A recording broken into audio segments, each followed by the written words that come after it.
ഉദ്യോഗസ്ഥന്മാരുമായി ആശയവിനിമയം നടത്തിക്കൊണ്ടിരിക്കുകയാണ്. എല്ലാവിധത്തിലുള്ള ദുരന്ത നിവാരണ നടപടിക്രമങ്ങൾക്കും നേതൃത്വം നൽകുകയാണ്. ഇന്ന് യഥാർത്ഥത്തിൽ ഇന്നും നാളെയും ബഹുമാനപ്പെട്ട മുഖ്യമന്ത്രി വിളിച്ചു ചേർത്ത കളക്ടർമാരുടെ യോഗം നിശ്ചയിച്ച അജണ്ട തയ്യാറാക്കിയവരെല്ലാം ഇന്നലെ തന്നെ തിരുവനന്തപുരത്തോട്ട് തിരിച്ചതാണ്.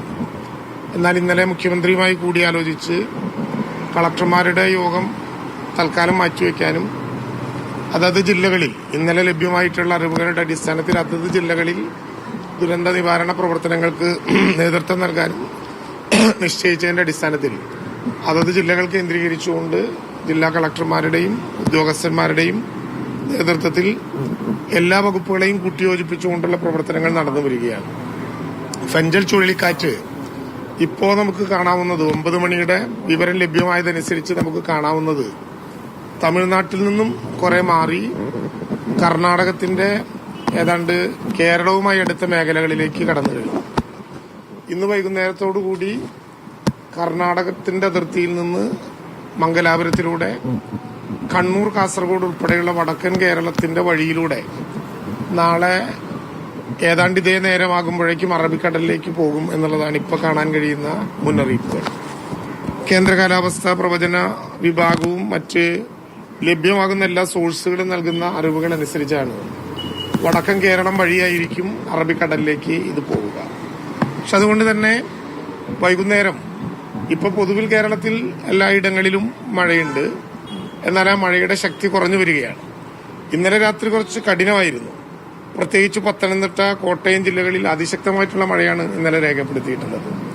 പത്തനംതിട്ട ജില്ലയിലെ അത്തിക്കയം എന്ന പ്രദേശത്ത് ഒരു മേഖലയിൽ മാത്രം 210 mm മഴ ലഭിച്ചു എന്ന് പറഞ്ഞാൽ ഒരു വലിയ റെക്കോർഡാണ്. ഇപ്പോൾ അടുത്ത ദിവസങ്ങളിൽ ഇതൊക്കെ കണ്ടിട്ടുണ്ടെങ്കിലും അത്തിക്കയത്ത് ലഭിച്ച മഴ സാമാന്യത്തിൽ വലിയ ഒരു റെക്കോർഡായിട്ടാണ് വരുന്നത്. അതുകൊണ്ട് വടക്കൻ കേരളത്തിലേക്കായിരിക്കും ഇന്ന് മഴയുടെ പ്രധാനപ്പെട്ട കേന്ദ്രീകരണം ഉണ്ടാവുക. തെക്കൻ മേഖലയിൽ പതുക്കെ അത് ദുർബലമായി തുടങ്ങിയിട്ടുണ്ട്. നിലവിൽ പക്ഷേ അലർട്ട് നിങ്ങൾക്കെല്ലാവർക്കും അറിയാവുന്നതുപോലെ മലപ്പുറം, കോഴിക്കോട്, വയനാട്, കണ്ണൂർ ജില്ലകളിൽ റെഡ് അലർട്ടും കാസർഗോഡ്, തൃശൂർ, പാലക്കാട്, എറണാകുളം, ഇടുക്കി ജില്ലകളിൽ ഓറഞ്ച് അലർട്ടുമായിട്ടാണ് ഇപ്പോഴത്തെ സ്ഥിതി പോയിക്കൊണ്ടിരിക്കുന്നത്.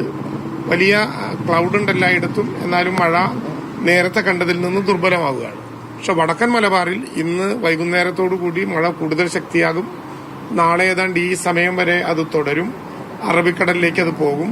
വളരെ ശക്തമായിട്ടുള്ള മുന്നറിയിപ്പ് നൽകിയിട്ടുണ്ട്. പ്രത്യേകിച്ച് വടക്കൻ തീരങ്ങളിൽ നാളെ അറബിക്കടലിലേക്ക് ഈ ഫെഞ്ചൽ ചുഴലിക്കാറ്റിന്റെ ഭാഗമായിട്ടുള്ള അവസ്ഥ നീങ്ങിയാലും കടലിൽ തന്നെ അത് കേന്ദ്രീകരിക്കും. 1-2 ദിവസത്തിൽ വടക്കൻ കടൽപ്രദേശവും ശക്തമായിട്ടുള്ള വിധേയമാക്കണം. ഒരു കാരണവശാലും പ്രത്യേകമായിട്ടുള്ള മുന്നറിയിപ്പുകളില്ലാതെ ഫിഷർമെൻമാർ അങ്ങോട്ട് പോകാനുള്ള ഒരു സ്ഥിതി ഉണ്ടാകരുത്.